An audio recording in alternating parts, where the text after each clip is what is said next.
You almost never hear someone say they've been stuck in friend zone for 5 years anymore. That story used to be everywhere. Someone would quietly invest months, sometimes years, hoping that if they were patient enough, helpful enough, and always there when the other person needed them, friendship would eventually turn into something more. Today those stories are a lot less common, and the easy explanation is that dating just changed.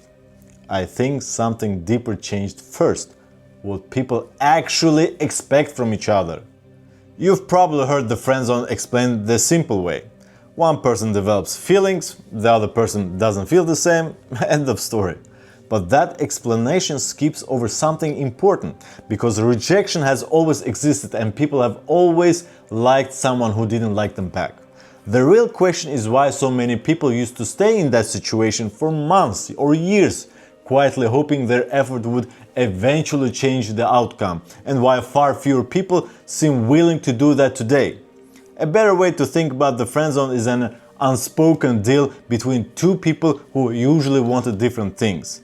One person got emotional support, attention, help whenever they needed it, and someone who was always available. The other person accepted that role because they believed the investment might eventually lead somewhere. That deal could last a surprisingly long time, mostly because neither side was being honest about what they actually wanted. One person thought they were building towards something more. The other thought they were simply maintaining a friendship. And as long as both of them silently accepted that setup, it kept going. So what actually changed? A big part of it is that people started comparing stories on a scale that never used to be possible. Before social media, if you were stuck in that kind of situation, you probably assumed it was just bad luck, something unique to you that maybe more patience or more effort could fix. Then thousands of people online started describing the exact same experience. Something that used to feel personal suddenly looked like a pattern. And once you can actually see a pattern like that, it gets a lot harder to keep playing your part in it. The advice around dating shifted too. Older advice leaned heavily on persistence. Stay loyal, keep showing up, prove how much you care, and eventually the other person will notice. Today's advice sounds almost the opposite, focused more on whether the interest is actually mutual instead of assuming enough effort will eventually create attraction. You don't even have to follow that advice for it to affect you. Just hearing it enough times changes how you look at your own situation. Dating apps probably accelerated the shift, but they weren't the cause.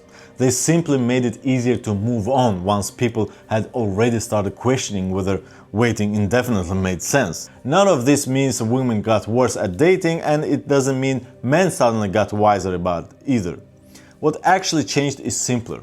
Staying in one-sided situation used to feel normal, and now it just feels like wasted time. When something starts feeling more costly, people naturally do less of it, even without ever sitting down and consciously deciding that. That's really why the friend zone feels different today.